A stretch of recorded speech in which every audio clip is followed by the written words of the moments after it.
হাসির রাজা, জ্ঞানের রাজা, রসিক রাজা।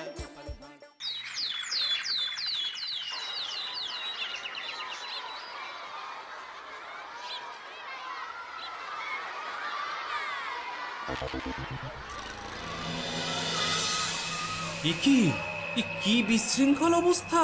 গোড়াতেই এত গলদ থাকলে পরে কি হবে? হ্যাঁ, না, ব্যাপারটা তো জানাতে হবে।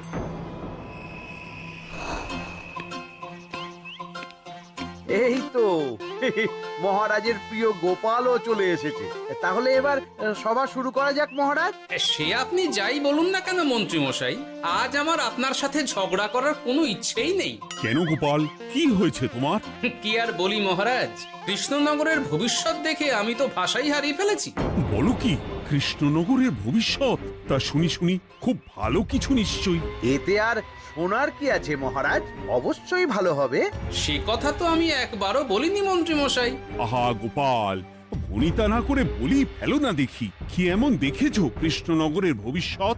তাহলে শুনুন, কৃষ্ণনগরের ভবিষ্যৎ ঘোর অন্ধকারে, মোটেই ভালো নয়। হ্যাঁ, বলো কি? কৃষ্ণনগরের ভবিষ্যৎ বলতে আমি ছোট ছোট ছেলে মেয়েদের কথাই বলছি। ওরাই তো আমাদের কৃষ্ণনগরের ভবিষ্যৎ। ঠিক কথা, কিন্তু তার সাথে অন্ধকারের কি সম্পর্ক? সম্পর্ক আছে মহারাজ। আজ সকালে রাজসভায় আসার পথে দেখি পাঠশালায় বাচ্চাদের পড়াশোনা বাদে সবই হচ্ছে। তা এরকম চলতে থাকলে কি করে রাজ্যের ভালো হবে বলুন দেখি? না হওয়ারই বা কি আছে শুনি? পড়াশোনার সাথে রাজ্যের ভালো খারাপের কি আছে? সত্যি, মন্ত্রী হয়েও যে আপনি এসব কথা বলেন ভাবলেও অবাক লাগে। গোপাল, মুখ সামলে কথা বলো। আপনিও তাহলে আগে বুঝুন, তারপর কথা বলুন। উফ, আবার শুরু হয়ে গেলে তোমরা। ক্ষমা করবেন মহারাজ, কিন্তু আমি তো কিছু শুরু করিনি। মন্ত্রী মশাই তো না বুঝে কথা বলছেন। আপনি বলুন মহারাজ, বাচ্চারাই তো সমাজের ভবিষ্যৎ। হ্যাঁ, ওরা এখন যা শিখবে সেটাই তো পরে কাজে লাগাবে।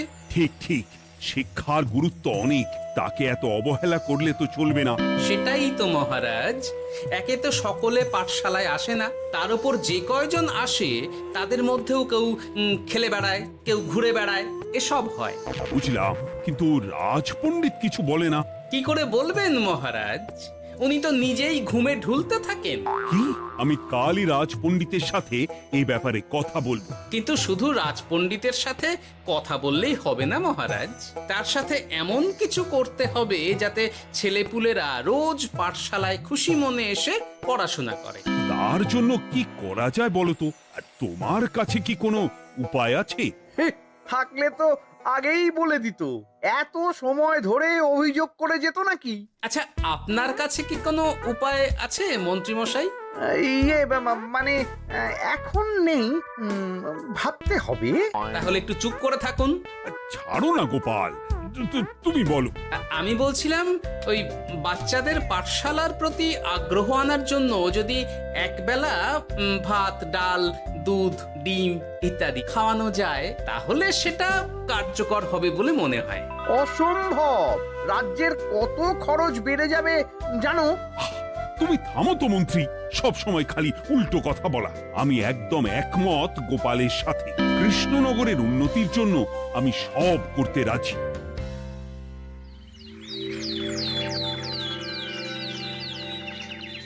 তোমার কিছু বলার আছে পণ্ডিত পাঠশালার এই অব্যবস্থার ব্যাপারে?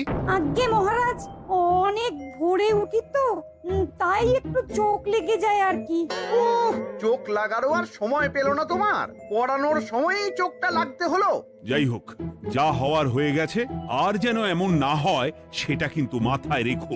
আজ্ঞে মহারাজ, কথা দিচ্ছি আর কোনোদিন পড়ানোর সময় ঘুমোবো না। বেশ, আর মন্ত্রী, তোমার ওপর একটা দায়িত্ব আছে।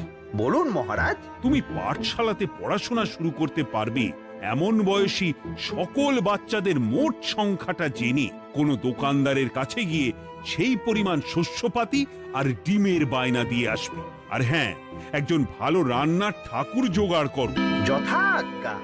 আরে বাস, এ তো দারুণ সুযোগ। এই ফাঁকে আমারও কিছু লক্ষ্মী লাভ হতে পারে। গোপাল, তোমারও একটা দায়িত্ব আছে। হ্যাঁ, বলুন মহারাজ। মন্ত্রী যে দোকানদারের কাছে সব জিনিসপত্র বায়না দেবে সেখান থেকে জিনিসপত্রগুলো নিয়ে তুমি রোজ পাঠশালায় পৌঁছে দেবে, কারণ এসব ব্যাপারে মন্ত্রীর ওপর আমার ভরসা নেই। ঠিক আছে মহারাজ।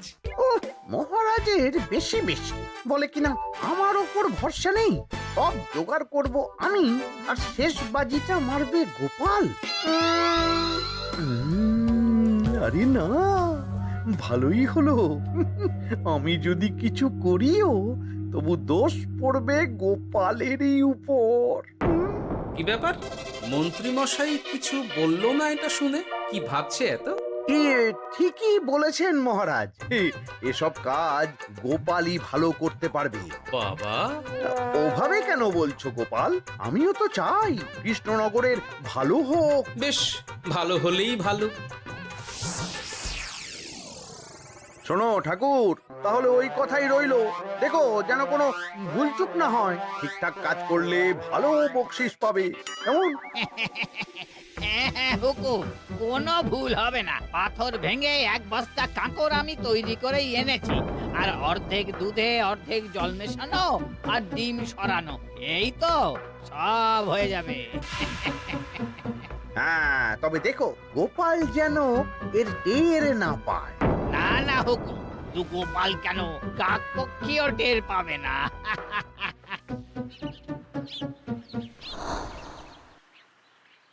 যাক বাবা, এবার শুধু জিনিসের দামটা মহারাজকে বাড়িয়ে বললেই কাজ হাসিল। এদিকে অতিরিক্ত মূল্যটাও আমার হবে, আর বাকি জিনিসগুলো বিক্রি করার পর সেই দামও আমারই হবে।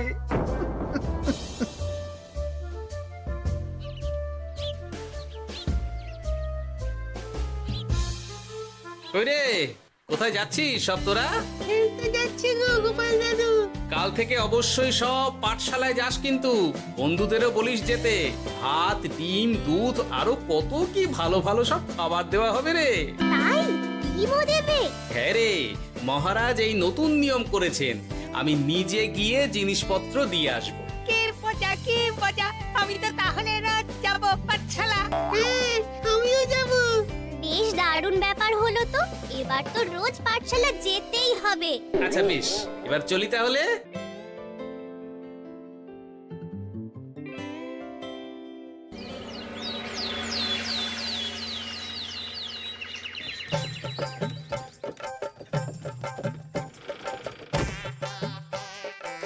এই নাও গো ঠাকুর, সব জিনিস নিয়ে চলে এসেছি। একবার মিলিয়ে নাও দেখি। ঠিক আছে গোপাল দাদা, এখনই সব দেখে নিচ্ছি।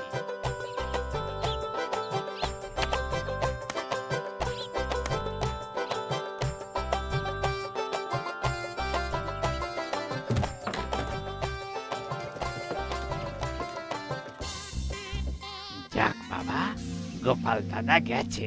এবার মন্ত্রী মশাইয়ের কথা মতো সব করলেই কেল্লা ফতে।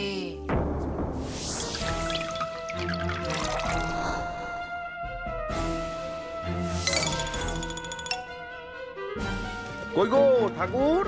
এই তো হুকুম, আপনার কথা মতো সব কাজ হয়ে গেছে। ওই দেখুন, ওখানে জিনিসগুলো রাখা আছে, আপনি নিয়ে যেতে পারেন। বাবা বাবা, খুব ভালো, খুব ভালো।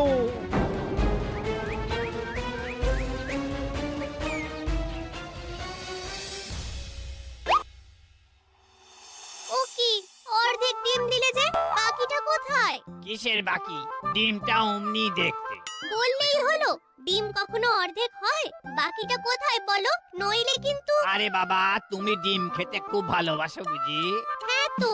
তাহলে এটা জানো না যে অর্ধেক ডিমের দ্বিগুণ শক্তি হয়? সত্যি? হ্যাঁ, তা নয় তো কি মিথ্যে? ওই জন্যই তো আমি তোমাদের সকলকে অর্ধেক ডিম দিই। আরে বাস, এটা তো আমরা কেউই জানতাম না। ঠিক আছে, আমি আমার সকল বন্ধুকে এটা জানাবো। যাক বাবা, বিশ্বাস করলো তবে, নইলে আর একটু হলেই ধরা পড়ে যেতাম।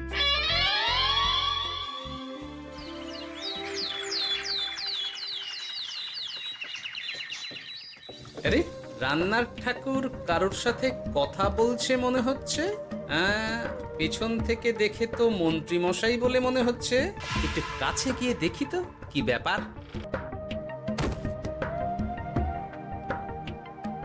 আরে গোপাল দাদা যে, তোমার কথাই ভাবছিলাম আর দেখো তুমি চলে এলে। হুম, তুমি কি নিশ্চিত যে তুমি আমার কথাই ভাবছিলে? আমি তো তোমাকে কারোর একজনের সাথে কথা বলতে দেখলাম। আবার মন্ত্রী মশাইকে দেখে ফেলেনি তো? কথাটা বেফাঁস হয়ে যাওয়ার আগেই আমাকে কথা ঘোরাতে হবে। কি গো বলো, এত কি ভাবছো? হ্যাঁ, ইয়ে, না না, এতে ভাবার আর কি আছে? কেউ না কারোর সাথে কথা বলিনি। আমি তো একাই ছিলাম। তুমি বোধহয় ভুল দেখেছো। হ্যাঁ, ভুলই হবে। কি ব্যাপার? ঠাকুর এভাবে বলছে কেন? তাহলে কি সত্যি ভুল দেখলাম নাকি অন্য কোনো ব্যাপার আছে? না, পরে দেখতে হচ্ছে। ঠিক আছে, এই আমি যাই গো। হ্যাঁ, অনেক কাজ আছে। হুম, না না না, ঠাকুর যতই বলুক না কেন কেউ ছিল না সেখানে, তবু মনটা কেমন যেন খটকা লাগছে। যাই হোক, মনে হওয়া নিয়ে তো আর কিছু করা যাবে না। এখন যাই কাজে।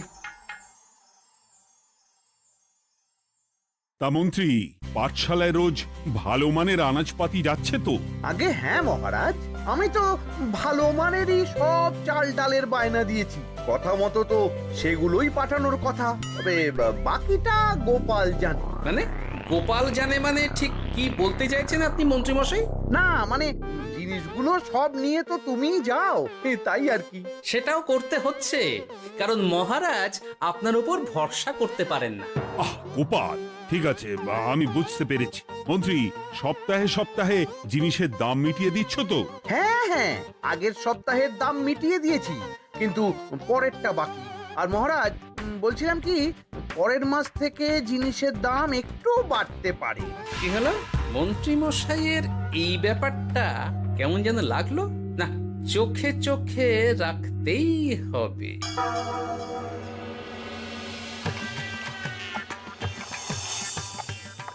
কিরে বুটি, তুই অর্ধেক ডিম খেয়ে বাকি অতটা রেখে দিলি কেন? রান্নাটা ভালো হয়নি বুঝি? না গো দিদা, খুব ভালো হয়েছে। আমি তো আসলে এখন এমনই খাচ্ছি। শিখিরি, কেন রে পুটি? তোর তো ডিম খুব প্রিয় ছিল রে। এখনো ভালো লাগে। তাহলে পুরো ডিম খাচ্ছিস না কেন? এ বাবা, তুমিও জানো না, অর্ধেক ডিমের শক্তি গোটা ডিমের থেকে বেশি, মানে দ্বিগুণ শক্তি। এই বলে কি গো? এই, তোকে এমন কথা কে বলেছে রে? ওমা, কেন?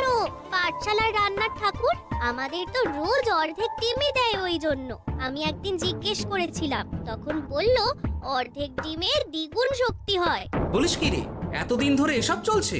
না, মহারাজকে জানাতে হবে।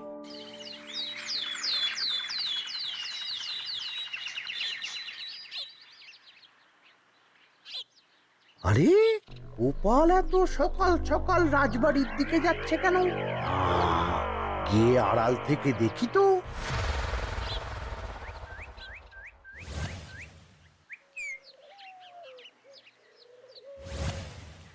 বলো গোপাল, কি হয়েছে?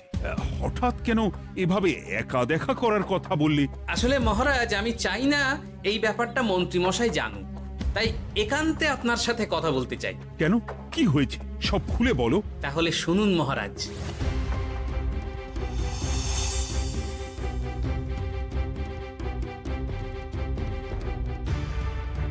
কি সাংঘাতিক ব্যাপার! আমি এখনই ওই রান্নার ঠাকুরকে কারাগারে বন্দি করার আদেশ দিচ্ছি। না না মহারাজ, সেটা ভুলেও করতে যাবেন না। আমার এই পুরো ব্যাপারটাতেই সন্দেহ আছে। পুরো পরিকল্পনার পেছনে মনে হচ্ছে অন্য কেউ আছে মহারাজ। তুমি ঠিক কার কথা বলতে চাইছো? প্রমাণ ছাড়া তো আমি কারো নাম বলতে পারবো না মহারাজ। এই রে, গোপাল বোধহয় সবটা বুঝতে পেরেছে। এবার কি করে নিজেকে বাঁচাই? কি করি? পেয়েছি। শোনো ঠাকুর, এখন কিন্তু মহারাজ সবটা জেনে গেছে। তাই দেখো, যাই হয়ে যাক না কেন, আমার নামটা যেন না আসে, নইলে কিন্তু তোমাকেই রাজ্য ছাড়া হতে হবে। না না হুকুম, দয়া করে এ কাজ করবেন না। আমি মরে গেলেও আপনার নাম নেব না। মাথায় থাকে যেন। বলো বলো তুমি কেন এমন করেছো? আগে আগে আমি নিজে থেকে এসব করিনি মহারাজ। আমাকে এসব করার জন্য বাধ্য করা হয়েছে। কে তোমাকে সব করতে বলেছে? আগে গোপাল দাদা। কি? মিথ্যে কথা। বেশ হয়েছে, এবার ঠেলা বুঝুক গোপাল। দেখলেন মহারাজ, খুব ভরসা করতেন না আপনি গোপালের ওপর? ভাবা যায় তলে তলে এই। মহারাজ, আমি সত্যিই সব কিছু করিনি। আমি যদি এটাতে যুক্ত হতাম তাহলে কি আপনাকে নিজে থেকে এসব জানাতাম? দেখো গোপাল, এখন এসব কথা বলে কোনো লাভ নেই। সবাই জানে তোমার মাথায় কত বুদ্ধি। তুমি ইচ্ছা করে আগে গন্ডগোল করে তারপর সেটা ঢাকতে নিজে থেকে সব বলছো। গোপাল, তুমি সত্যি করেছো কি করনি সেটা কিন্তু তোমাকেই প্রমাণ করতে হবে। এটা যেমন সত্যি যে এসব যে ঘটছে সেটা তুমি আমায় জানিয়েছো প্রথম, তেমনি এটাও সত্যি যে প্রতিদিনের শস্যের বস্তা তুমি নিয়ে যাও পাঠশালায়, তাই তোমাকেও যে সন্দেহের তালিকা থেকে বাদ দেওয়া যাবে না। বেশ, তাহলে আমি প্রমাণ জোগাড় করেই তবে এই রাজসভায় পা দেব।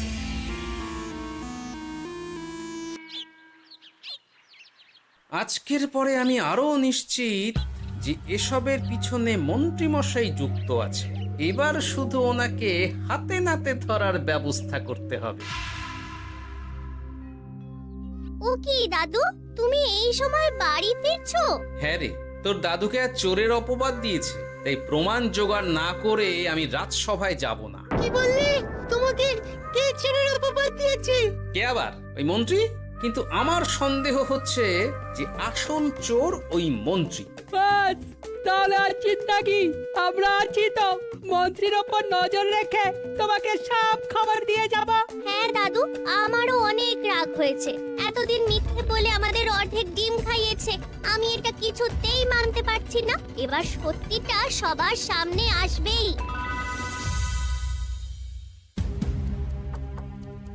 নাও নাও, আজকে চাল ডাল সব এই বস্তাতে আছে। এই নিন আজকের মূল্য।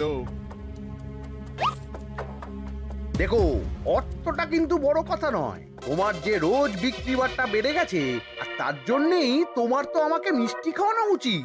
একদম, আমি কালই আপনাকে মিষ্টি খাওয়াবো, একদম পাকা কথা।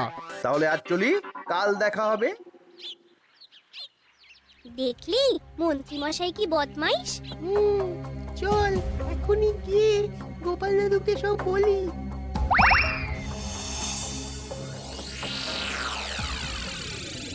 তাহলে এটাই হলো আসল ব্যাপার। খাওয়াচ্ছি ওকে মিষ্টি। হ্যাঁ গোপাল দাদু, একেবারে আচ্ছা করে দাওয়াই দিও। আচ্ছা শোন, আমার মাথায় একটা বুদ্ধি এসেছে বুঝলি। কাল তোরা ওই পাশের গ্রামের দোকানদারকে কিছু একটা করে আটকে রাখ, আর আমি সেই সুযোগে মন্ত্রীর সাথে দেখা করব। আচ্ছা, তুমি কোনো চিন্তা করো না। ঠিক আছে, তোরা এখন যা, আমিও একবার মহারাজের সাথে দেখা করে আসি।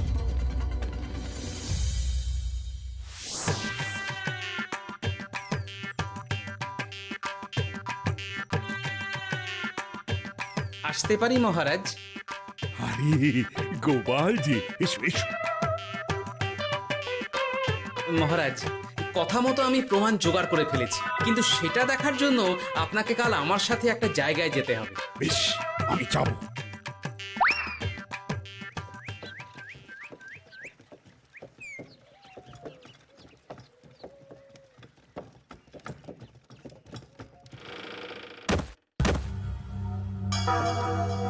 এই কি, তুমি কে? আগে আমি মালিকের খুব বিশ্বস্ত কর্মচারী। আজ সকালে মালিক একটা অন্য কাজে ব্যস্ত হয়ে পড়েছে, তাই আমাকে পাঠালো। কিন্তু কথা মতো আপনার জন্য মিষ্টি পাঠিয়েছে। এই তাই নাকি? দাও দাও দাও দাও, শুনেছি তোমাদের গ্রামের মিষ্টিও নাকি খুব ভালো। হ্যাঁ, ওই আর কি। নিন।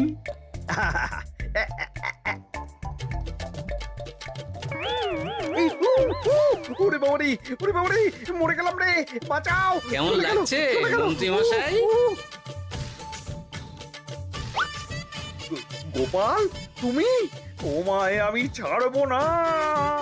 এই যে গোপাল দাদু আসল দোকানদার। আসল দোকানদার? এই রে, এবার কি হবে? তোমার কি আর কিছু বলার আছে মন্ত্রী? তোমার সব কর্মকাণ্ড আমাদের কাছে ফাঁস হয়ে গেছে। তোমার সাহস কি করে হয় কৃষ্ণনগরের ভবিষ্যতের সাথে এমন করার? ক্ষমা করে দিন মহারাজ, আর হবে না, ক্ষমা করে দিন। না না না না, শাস্তি তো তোমাকে পেতেই হবে। সেপাই, আজ থেকে মন্ত্রীকে রোজ সকালে 100 বার বেতের বাড়ি ও অর্ধেক খাবার দেওয়া হবে। অর্ধেক খাবার? কেন জানেন না? অর্ধেক খেলে দ্বিগুণ শক্তি বাড়ে। ওরে বাবা গো, আমার আমার আমার মাথা ঘুরছে।